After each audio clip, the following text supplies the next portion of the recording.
All right, beautiful people, it's another lovely Wednesday afternoon, and of course, it's my pleasure to have you join me on yet another amazing edition of Flipside on independent television, reaching you live from the city of Bronze, that city where the king is truly king. Now, Flipside is a very unique program that seeks to strike a balance, by taking a look at issues from different angles. They say variety is the spice of life, so it's very important to, take a look at issues from different angles, just so it doesn't get.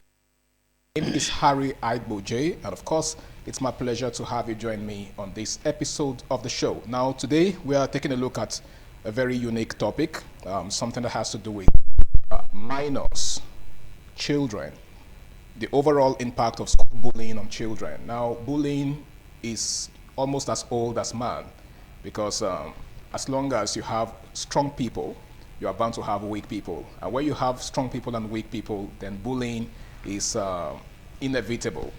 So the strong has always bullied the weak. But in this context, we are taking a look at it, as it concerns schools. A lot of us have children in schools who are victims of bullying. There are several angles to this issue, so I'm going to be leaving, the experts to do justice to it. But it's very important for us to understand what we're dealing with here. It is not child's play. It is not a joke. Bullying is something very, very serious. So that's why it has become very, very important for us to take a very critical look at it. And to do this with me are two amazing people who are experts in the field of both education and, of course, teens mentorship. Okay? To my far left is Mr. Oladele Ogundele, who happens to be an educationist. You're welcome on board, Mr. Dele. Thank you for having me. Good afternoon, viewers. Good afternoon, sir. It's a pleasure once again. Yes, it is indeed a pleasure to have you on Flipside. And of course, seated next to Mr. Dele is a lady. She goes by the name of Mrs. Abigail Airobahi. She is a teens coach. It's good to have you in the house. Thank Abigail. you, sir. Good afternoon, viewers. All right, you're welcome on board. So let's set the ball rolling. A very interesting topic we have before us. Lady and gentleman. First question that I would like to ask. What are the most common forms of bullying in schools today? This is pertinent because you are both experts in this field. Okay, let me begin with you, Mr. Dele. Okay. What are the forms of bullying that you may have, witnessed or experienced as as an instructor? Yeah. Yeah. Thank you. In schools, we've had verbal, where just in your intro, you talked about we only have strong and weak in the society. Within this school ecosystem, same thing. You have children that are strong, both physically and even in all other areas. And we have others that less in strength, okay. Not that they are weak. I don't want to use the word weak. There's no one that is weak. But the onus now lies in the hands of the teachers, the instructors, to see how we balance and monitor them. So, but commonly, I think I have something like verbal, I've experienced verbal bullying. I've experienced physical, where injury is inflicted on the other child because of the strength or a stronger strength that the other one have or has. Also, we have had situation. I've had cyber bullying, which is very prevalent now. Cyber bullying. Yes, very, very. I don't know. It's so common, especially when you have these are teenage and you have them. They have access. They have digital knowledge and they have access to it, and they start making misusing that Does that access. have anything to do with trolling on social media? Is that? Does that have anything to do with trolling on social media? Yes, I'm talking about, yes, trolling. Okay. Your friend offend you and you take his, some of them can open an anonymous fake account and start using it to represent the other and showcasing even some gold nude and provide, taking just, digital can do a lot of things. And this is very, very emotional, and it degrades and reduces the value of the other. So, and many others. Bullying, we have where the materials or the things belonging to the other one being seized by the other and own taken. So when you observe all this, they are just there. The school ecosystem, they are there within our young ones. Just to mention some, a few, yes. All right, thank you so much, Mr. Dilly. Abigail, he just made mention of the different kinds of bullying. I'm sure there are some that he hasn't mentioned. So could you differentiate between these kinds of bullying, maybe by taking a look at them individually? Okay, thank you for that question. And when we talk about the various forms of bullying, bullying can be direct or indirect. Okay. There are also subtle forms of bullying that even the aggressor doesn't even know that what they are doing is bullying. So now, it's possible to be a bully without knowing it? Yes, that's the reason why sometimes when schools want to create awareness, you see a teacher, she will stand up, go to the front of the assembly and begin to talk to the student. We have zero tolerance towards bullying in this school. Do the children understand what bullying entails? It needs to be explained so that the children will understand that, okay, this action of mine is bullying, because how can you explain to me you borrowed an item from your classmates, and when your classmates demands for their item back, or maybe their book or pen or whatever it is, then you decide to toss it, you decide to play with it, you started playing with it. How can you explain that to me if it is not bullying? So bullying can take different forms. Direct bullying can mean physically hurting a person. But the interesting part is a lot of people do not even realize, even some adults do not realize that what you just mentioned is an act of bullying. Bullying, yes. It can be very subtle. Sometimes when people think of bullying, what comes to their mind is slapping somebody, eating somebody. So aside from those very obvious ways of bullying, which is physical bullying, it can also be subtle. When you destroy another person's property or you eat their property from them, that's bullying. Okay, you know that especially with the impression that the person cannot fight back. Yes. Or do anything about it. Or to just hurt them. Okay, you know that this lunch bag belongs to your classmate, then you throw it and you just kind of to hurt them, to get back at them. Then bullying can also be verbal. When we talk about verbal bullying, it can take the form of written words or spoken words. And the intention of verbal bullying is to kind of emotionally hurt the students, the victim, is to emotionally hurt them. Then bullying can also take the form of social exclusion. This form of bullying is more common among females, among girls. You know, why is that? Social bullying, no? Social exclusion to be precise. You know, for example, I don't know if it's like that among the boys, but I've noticed it because I'm a woman and I was once in that age. It's something we do. Let's say we have a friend. This friend is having issues with another friend. Then we begin to stand in solidarity with that friend against the other person, and that person may actually be the victim.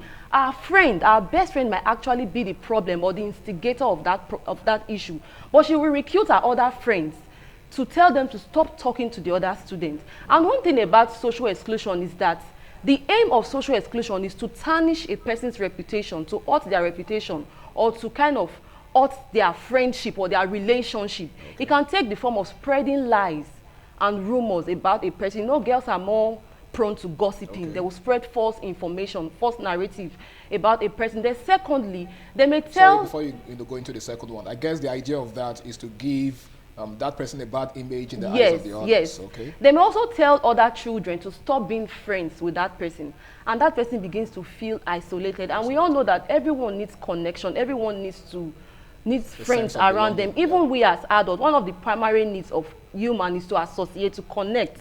So by the time somebody has succeeded in telling others that person is a bad person, he or she did so and so things, don't play with them, that person begins to feel lonely, isolation. He or she begins to feel rejected. Yes.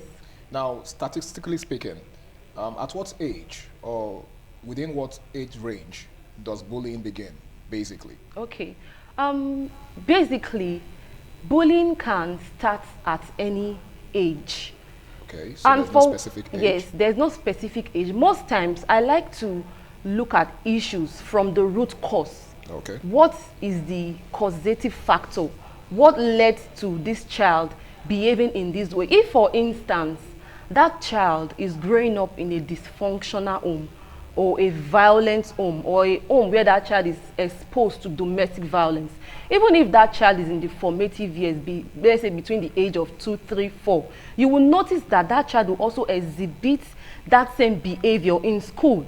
If, for instance, even with parents, there are things, our children are a reflection of who we are. If, for instance, you are quick to hit your child instead of verbally telling them this thing is wrong, I know sometimes you want to slap or want to spank, you also notice that the first reaction of that child, if maybe somebody does something to them, their first reaction will also be to kind of use their hand to eat or to spank, because yes, because that's what they are used to, is what their parents normally do at home. So bullying can start at different age. Even toddlers can do that. There are toddlers that are very aggressive. Even when you correct them or you talk to them, you see them, they begin to throw tantrum. They want to eat. I've seen children do that. An adult will just correct them, not that the adult spank them. They want to eat, kind of retaliate by eating the adult. I've seen that. Then when children get to maybe around the age of 9, 10, maybe in middle school, it kind of intensifies. That's bullying intensifies. Then in high school, you can also see children bullying others. So it can start at different age, depending on the root cause. And sometimes it can be rooted in the personality type of that child. There are some children that have a kind of dominant personality type, and it's not nature. As if it's their nature. It's not as if it's something bad, but it needs to be kind of controlled. What the parents need is to teach that child empathy, kindness, because there are some people that like to be in charge. If it is not well controlled, it can lead to kind of trying to dominate or being domineering, so it should be controlled. Okay, that means that parents actually do have a lot of work to do. A lot. Okay, it actually fascinates me to see that despite the fact that, there are different kinds of children, some just become bullies and others are not. Why is that? How do some children just naturally become bullies and others are, passive in nature? Okay. First, I buy to what there's something she was saying towards the end of our discussion, or words that some children are born. I saw a child. The parent was bringing that child to school one day, my school at the gate, and I've observed that boy, and I was telling it's just about 3 years. I was telling the mother, I said, this boy will be good as a leader. That boy has has coordinating attitude, expression, and tell people that. Okay. Now, if it is properly trained and channeled, managed by the home, by the parents, same thing in the school. Because what I do is, sometimes if I see like that, I tell the teacher, see this child, you can tailor, you understand, teach them empathy, teach them sympathy, teach them how to relate, respect for one another, value for one another, and don't be domineering. Because we know that we are made of different temperaments.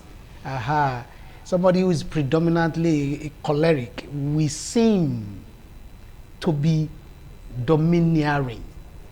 And at that, you just need to make sure that it's contained. So you believe that temperaments have a thing to do with this, like the different temperaments? Yes. One of the things I teach singles, I teach teens when I have opportunity anywhere, is that you should know your temperament. You should not only know your temperament, you should know the temperament of others, because it will help you to actually not to misplace them or misunderstand them. You know what they are made up of, because we are different. Made of different temperaments, but these are actually things that I don't believe that the word you use, that are they natural? There are no natural bullies. I don't want to believe that. Bullying is not natural to anyone. No, it's not. It is cultivated because of the society we are. It's cultivated, and individual makeup now contributes to the expression of it. Okay, what I'm now saying is that The individual makeup is proposed for the good part, not really for bullying others or being oppressive. Okay. So there are no natural bullies. The makeup of children between age 6, between 0 to 6, it is believed that most children are. So at that stage, you observe them. Just as he said that there are no particular age gap, though commonly we have bullies in some more within a certain age bracket. Okay. But however, within this one, as you are bringing up the children, as you are training them, you start to do that such that you correct those traits, those temperaments that you have observed in them. You now start tailoring them and culturing them such that it becomes used for the positive of the society. Otherwise, why do we have today adults grown-up bully? Many of our men, and I'm talking about responsible, even honorable some leaders too. Leaders today, because it traced from, because it was not culture and they believe, and today they bully. We have political bully. We have people. What is bullying? Using the power, using the authority, using where you are to suppress the other that you should have value and respect for. So I think that training, that gap, tailoring, understanding their temperament, they are not. There's nothing like naturally bad. Okay. You understand? Though in the religious sector we believe that there's a seed of nature of Adam, nature of sin. Yeah. Okay, nature of Cain and the rest. Yes, yeah. but that's as they grow, we have society where they have respect. Once there is respect for one another, once there is value for the other person, once you train your children at that initial stage, formative stage, to have respect, to have honor. Okay. Wow, you get it. They won't be this outright bullying people and make people suppressed under them. All right, Abigail. Okay. What is the role of peer pressure, in encouraging bullying behavior in young people? Okay. I'll start with this proverb. There's a proverb that says, a goat that is friends with a dog will eventually learn how to eat feces. So another one says that, show me your friend and I will tell you who you are. Okay. Because you can't tell me that you are someone that believes in respect as a value, but yet the kind of friends you keep, they don't respect others. They don't even respect you as their friend. If your friend can do something to you and they can't even apologize, even when they know that this thing that they've done is wrong, how can you be friends with such a person? So peer pressure, in as much as peer pressure can be positive and it can be negative, but as it relates to bullying, we are going to be looking at the negative aspect of how peer pressure or how bullying influences, how peer pressure influences bullying. Yeah. Yes, that's what we are looking at. Now, for example, let me make use of an example. Your friend did something and you just stood there. Let's say your friend slapped another person, or your friend pushed another person, or verbally abused or used a derogatory word against another person, and you just stood there laughing. You couldn't even caution your friend.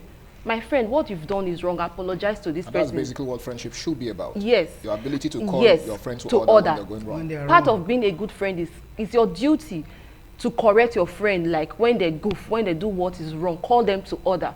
But that means you are enabling the behavior. You may not actually be directly bullying other children, but standing there, standing there and watching your friend do something like that, a kind of assaulting or insulting another person without you cautioning your friend, it makes you an enabler. It makes you an accomplice in that kind of situation. Then at times, by the time children move with other children who bully others, or who have that tendency to bully others, they will see that gradually they begin to imbibe that same character, that same behavior. It may not start in an outrageous, it may just happen subtle, even at home. They will notice that they begin to act aggressive at their younger ones. Any little thing, they will spank their younger ones. They will kind of begin to assert authority instead of believing in respect or respecting their younger ones and dialogue. Thank you. All right, thank you so much, Abigail. That was a very, very insightful one. Mr. Dilly, what psychological effect does bullying have on its victims? A lot. Depression. Depression. Yes, depression. And you see these children, or the targets, the victim, having low self-esteem, feel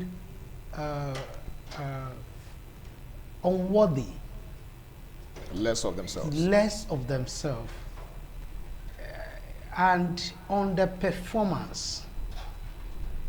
I'm talking about even in their composture, in their it has ripple effect. It has result. So you're saying that it also affects their productivity. Yeah, it affects on productivity. A daily basis. Okay. It makes them to always be in solace. To recuse into yes, themselves. Always want to. Yes, they you know that is why it's very important that we.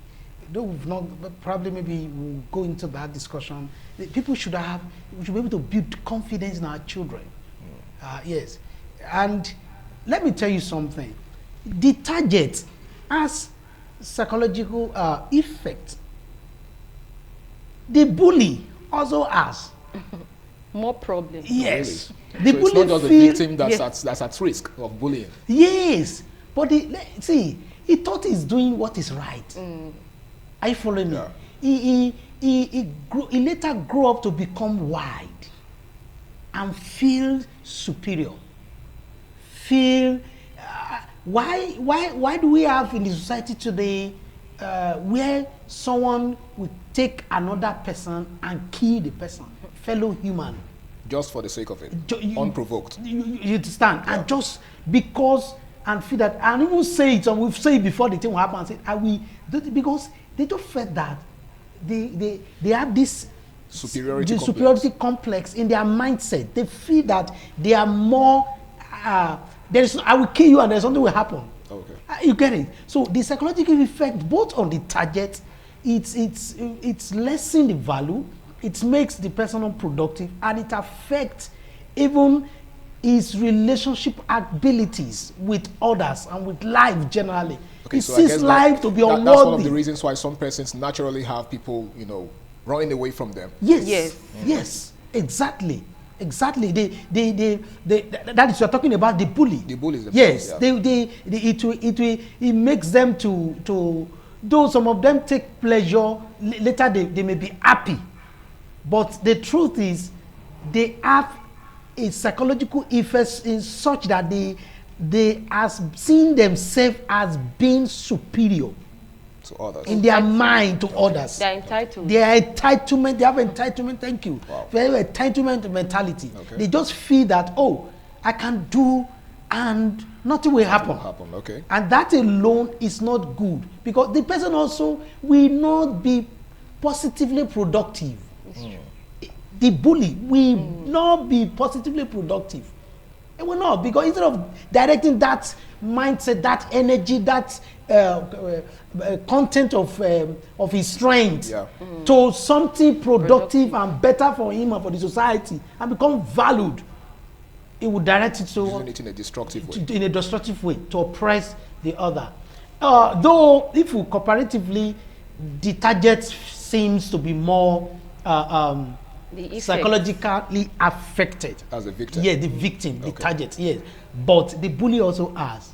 It doesn't pain anybody. Do you know what? We have if I am a bully, for example, and the victim, I won't get as much value of human relations, because we are all created as a social beings. Yeah. It's a social part of us. I guess that's why they say we are social animals. Yeah, we are social animals. So now, I won't get those value from him. I have shot that privilege, that relationship, that thing that breaks us. As we're together, there's always something to add up to me. I won't get them. Okay. So I will lose. Same thing, I won't get his own or her own, because he or she will just feel, oh, I'm oppressed, and it will affect her. In schools, it affects their outcome seriously. The academic performance. Yes, it affects their academic performance seriously. Okay. I've seen where it affected such that the child that was doing very, very well just dropped, and once we have conducted 1 or 2 investigations, discover that, oh wow, you actually, and keeping to themselves, because also the society, maybe the home, they didn't give that room and some schools also don't have that system on ground that can give them the space for them to talk out. So it has effect, seriously, on the 2 sides. Okay, so it's not just the victim that is affected. It's not just the victim. That's the victim. Anyways, it's actually very sad that a whole lot of persons out there do not understand the gravity of bullying, which is one of the reasons why it seems like society tends to overlook it. But it's actually very, very serious, because if you take a look at a lot of children, you might not be able to figure out what exactly their problem is, especially if they, just like Mr. Daly has said, if they used to be very, very productive in school, if they used to be very intelligent and, you know, get good grades. All of a sudden they start, you know, their performances start dwindling. Take your time to examine them and understand what could be responsible for it. Okay, because sometimes you might just think, oh, it's a normal thing. You know, maybe there are some pupils in that class that are more intelligent than the child, because we have situations where, okay, the new pupils join the class and then they outdo the ones that were there before. But if you take your time, you'll see that there are certain psychological factors that could be responsible. Now, Mr. Daly, you were, you know, saying something about the ways in which bullying affects the academic performances of children. You are in that field of education, and I'm sure you've actually tutored a whole lot of young people up close and personal. So in what practical ways, I would like us to take a look at this, you know, in an in-depth way. In what practical ways does bullying affect the productivity of children in schools? Okay, thank you. First, I think I want to mention, or I mentioned earlier regarding the low grade or drop in academic performance. Yes, especially when it is sharp. Now, when I say academic performance, I'm not talking about position. However, it could be so. Because that's how a lot of persons measure performance. Yes, it's only parents. Let me say this. You check by the grade. Sometimes ago, my daughter, the classes were graded. Okay. And at the time, she was in grade 2. When I say graded, maybe the most high performance, grade 1, 2, just like that. Oh, they do that now? Yes. They grade pupils according to their once they see they assess them, then their performance, some schools, not all. Yes, some school will say, okay, these people perform more, let's put them grade 1. I mean, we'll call A, B, C, maybe class, maybe JS1A, JS1B, just like that. Oh, wow. That's and interesting. And at the time, she just dropped from 2nd to 5th. And immediately I observed it. I just called the teacher and I said, why? And the teacher told me that there was a particular assessment they did that with which they used to compute this grading. Grades, yeah. That day they were now having not enough time, something happened, something it was rushed. Now, why do I use as an example? Now, you can't use. You know, when you get my point, when I use that, I have to get the real course, just as he said when she was talking, that you go to the in-depth, I get the course. So that might not be position. Yeah. Okay. So that will not, I'm using that to portray my point that not really in position. Okay. Now, this is what you do. Check the performance, the average performance. Check in a school where you are, where your child scores 70. You know, if you have 70 in university, that's first class. Of course. You understand? That's A. Or let me put it that way. Pass mark. Yeah. So now check that to assess. Now, if the grade drop, then find out. 2, if your children or your child starts having lost items, for example, in school, maybe pencil, biro, and you just see that things that are of their academic activities or performance are missing. Some of them we hide it from you. That's why parents should do follow-up. Okay. Practically, that you could trace it that, oh, it could be an oppressor somewhere. There could be a bully somewhere. That is collecting this thing from their hands. Okay. Yes. And another way you could assess is when you see that the children, they are no longer, they seem not, we're talking about the victim now, they seem not interested much in going to school or in academic activities. Okay. Yes. So that's a sign. Yeah, it's a sign. You should check what could be responsible. It could even be that in the class or the school, you get my point, the environment sounds bully. Okay. I'm telling you. So let's say they wake up in the morning and then, because back in the days when I was a kid, yeah. I remember I used to be scared of going to school. Do you understand? You know, because truly, I have been a victim of bullying. Because in my class as a primary school pupil, I was the smallest kid. Okay. Do you understand? I was the smallest boy. So there was this particular guy, named Timothy. Timothy, wherever you are right now, I hope you're no longer a bully. But you see, I was a victim of bullying, and every morning, just like instead of getting up like my friends to go to school, I would just be scared. Like, oh God, I hope I'm not going to be encountering this guy again. Thank today. you, Do you understand? Timothy. Yes. So you see, that alone, you check what could be responsible. Okay. See, our schools, I will use this opportunity to talk to our school owners, our school operators, our school managers should know that our school should be a place where a training ground, not a scaring environment. Okay, so there are schools that constitute some sort of fear and tension for their pupils. Especially, see, I used to if you're a teacher, you should manage so that you understand and create that avenue. I'm not saying you should tolerate indiscipline. Okay. It's a development center. That's what I call it. Okay. It's a molding center. But the point is, don't give room, don't let this environment be a place where a child will be victimized and be afraid in coming to learning in the school. Another thing you should look out for is when the child seems to be isolating him or herself. Not. We talked about the social part of humans just now. Yeah. Not want to relate, not want to interact with peers. Like what she said, she asked her children, "Where are your friends? Are you following me now? Okay. Tell me about your friend." My little daughter came on one day and said, "Daddy, so person slapped me." I won't lie to you.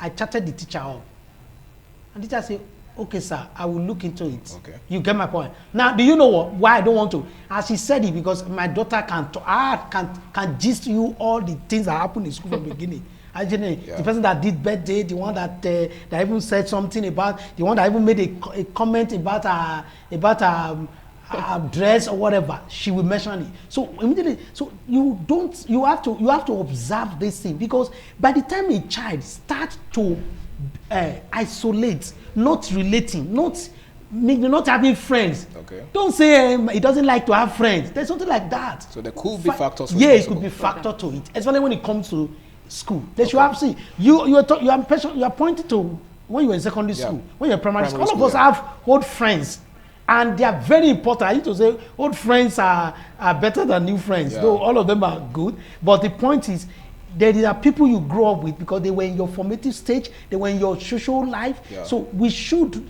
check when they are isolating themselves. It could be that something is wrong. They are part of signs that children, especially when it comes to school.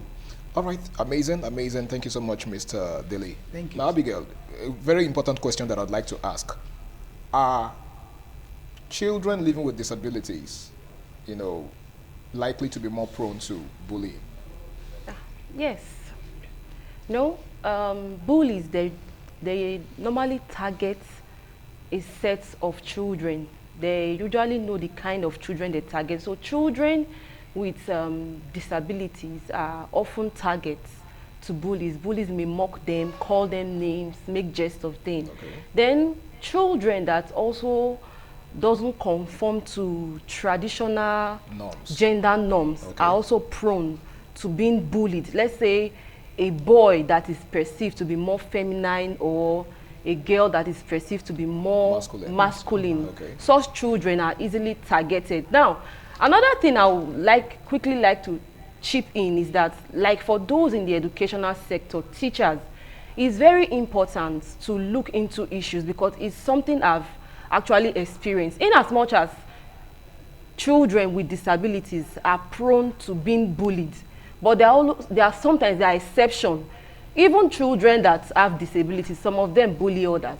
Really? Yes. I'm not trying to say it happens all the time. Totally but that's why I said it's actually interesting, because one would think that balanced. Such children, are not as physically strong yes. as others, right? So imagine a child who is supposed to be, or who is perceived to be prone to bullying, yes. now being the bully. Yes. So sometimes because people are usually tagged. One thing I've come to notice is that most children who were abused, sometimes they grow up becoming abusers themselves. So if somebody has been repeatedly targeted, they'll kind of grow a kind of defense mechanism. So they'll want to be the aggressor. So before you move, I will target you. It becomes a case of attack is the best form of defense. So it's something that some people have been doing to them. They want to also retaliate. So it's not in all cases. I'm not saying that at all times, I get it. People with disabilities, they bully others. No, 90% of the time, children with disabilities are prone to being bullied. People may call them names, mock them, and all sorts of things. There was a practical experience I had. While there was this school I was teaching, I was new in that school.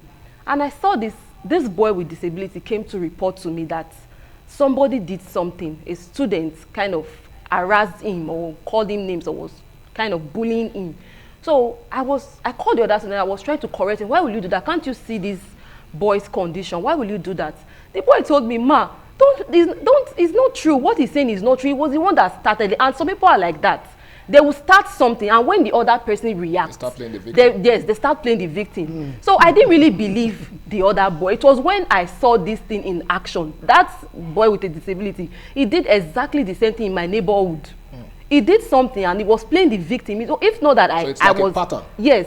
If not that I was there, I saw it firsthand what he did, I would have believed. I'm not trying to say that it's always like that, but it should be, as educators, we should always look into the, let's say a case is before us, we should always look at both sides before we draw conclusions. So children with disability most times are prone to bullies. They are usually targeted by bullies. Thank you. Thank you so much for that. Mr. Dilly, how do socioeconomic factors contribute to bullying? For example, there are children who grew up in some very, very, should I say, economically struggling families, right? Some of them are from very poor backgrounds, okay? So is there any way that also affects them or somehow prompts them into becoming bullies? It does, it does. You've not heard of, say, someone, I don't want to mention a particular location in Benin, in Lagos. They say if you grow up here, you are. so really, it does. And this is where we come in. I'm happy for this kind of program. I believe that people are being informed of what, and even our government and our leaders, and we and our parents, we are taking important information on how to build the society, because once an environment is not conducive for learning, for living. Okay. Let me put it that way, for living, and we have some schools in slums. We have some areas. They may not be, maybe not in Benin here. You go to Lagos, ghetto. Okay. You understand? And these people grow up, and unfortunately, you have one shop or one place there where they are selling things that hate these actions, hard substances. Yes, hard drug and things that hate them, and you see these children grow up. So also we have the ladies. It could be either of the genders, and before you know it, they grow up to become. And then crime rate seems to be quite high. In such they do not see. They run back to the society. And the pace increase. That's why you see. That's why we, as government, as leaders, as in all facets of life, we should ensure that, because one social, take for a good example, in a country where there is prevalence of poverty, where young children are exposed to street trading, are exposed to hawking, are exposed to and they get under the a bully that whatever. Even some of them get into sexual harassment and others. And by the time you get to this, just as he said, they grow up. Some of them grow with hatred and become even worse. That's like a product of all the resentment that they've picked up over time. Yes, from it. Instead of them to have, I'm not saying the society can be perfect, but let people have access to basic things. If they have basic things, so it will affect. It affects, and if you look at our society, look at people that is being paraded, and trace it. So it's like a cycle. Yeah, and trace it. You will discover that from a very one ghetto or one this thing brought up, exposed to some unnecessary. All right, thank factors. you so much. Thank you very much, Mr. Dilly. It's still Flipside on independent television, and the topic is bullying in our schools. What factors are responsible? Now, this is the final lap of the program, Mr. Dilly. A quick one. What role, especially, you know, considering the fact that you are an expert in this field, okay, what roles do you think teachers, instructors, and perhaps school owners play in preventing bullying in schools? Okay, thank you. First, every school should have counselors. Recently, we were advocating for that. Counselors? Yes. Standby counselor. Or if you don't have population, who employ the service of one of your staff that has that training in that area, school counselors. Okay. Yes, with that role. Then there should be anti-policies or bully policies in school. Itemized out. Create reporting system. A good reporting system of bullies, of the activities of bullies. When you create such, you will be able to monitor and see. When I say good reporting system, it should not be something. You mean a system where bullies can be reported? Yes, can be reported without a victim being. Yes, because you can. I'm trying. Yes. Yeah, you can report a bully, and you become more bully. You endanger yes. the victim to further bullying. Yes. Okay. Yeah, exactly. Then teachers should be very observant to study the temperaments and the activity, the dispositions of these children, of the students. Be accountable. It's one thing I used to tell teacher. If I enter a class, I tell you, be accountable to your children here. As far as they are under your control for this period, be accountable for them. Then the school administrator should have a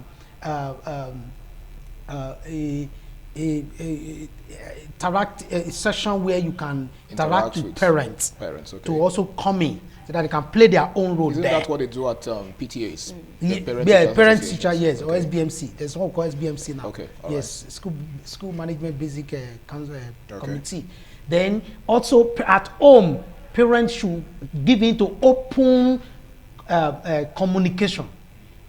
Don't shut them up. Parents should be molded. I know that our time is, parents should be molded. They should be molded. She said it. So a child just do this thing, bah! You get it. All right. So you know some of them also grew up from. Yes. So they are a product of the same thing that they are meting out on their children. Now, Abigail, let's look at it now. Let's apply that to parents.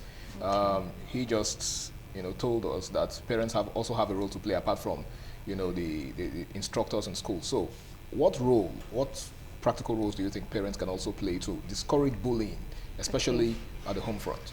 Okay, there are so many roles parents can play, like Mr. Dele said. He said something about teachers and educators, and I also relate it to even parents. It's funny, but there are actually adults that are bullies, adults that bully children. Let's say, for example, you are a parent and you have a child who you perceive is not as intelligent or not as smart or not as outspoken or assertive as another child of yours. And you begin to kind of make derogatory comments. You may not do it out of a place to hurt that child. Sometimes your intention may be because you want to spoil that child to do better. But the approach is actually wrong. The motive for doing that may not be wrong, but the method you are using is wrong. There are some parents that actually do that. They mock they body shame or mock their children, call them names, use their abilities to kind of make jest of them. And they think that's part of discipline or trying to correct or teach the child to be better. Then also, I will also relate it to educators. There are some teachers, they have a particular student that is slow in kind of completing, slow in learning, slow in kind of completing their task compared to other children in the class. Instead of finding out the reason why that child is like that and provide ways, support. Yeah, ways to help them. Yes, help that child. They will begin to call that child names, and they will even recruit or even instigate other children to even call that child the name. How can you call a child Olodo in your class, a child that you are teaching? It means that because you are a failure. Yes. Your children are a product of you. If you call your students an Olodo, it means that's what you are. Because it means you are not teaching them well. That's why that child is not doing well. At least you should find the reason and how to help that child. Even if that child is not able to be among the best 10 in the class, at least I believe children have different strengths. Some are good academically, there are some that are talented. So we shouldn't use our children's temperament, their abilities or their weakness to kind of mock them or make jest of them or kind of say condescending remarks about them, or even compare them to their siblings that we feel or we perceive are kind of better than them. We shouldn't make that comparison. So the advice I will give to parents, and let's say you as a parent, your child is a victim of bullying, what you should do, you should kind of listen to your child, create an open space where your children can communicate with you, where they can share what they are going through with you. Don't be too harsh, don't be too strict. There are some parents that are too strict, and because of that, their children cannot talk to them when they are having problems. So you create a safe environment for your child to open up to you. Then also teach them positive coping strategies.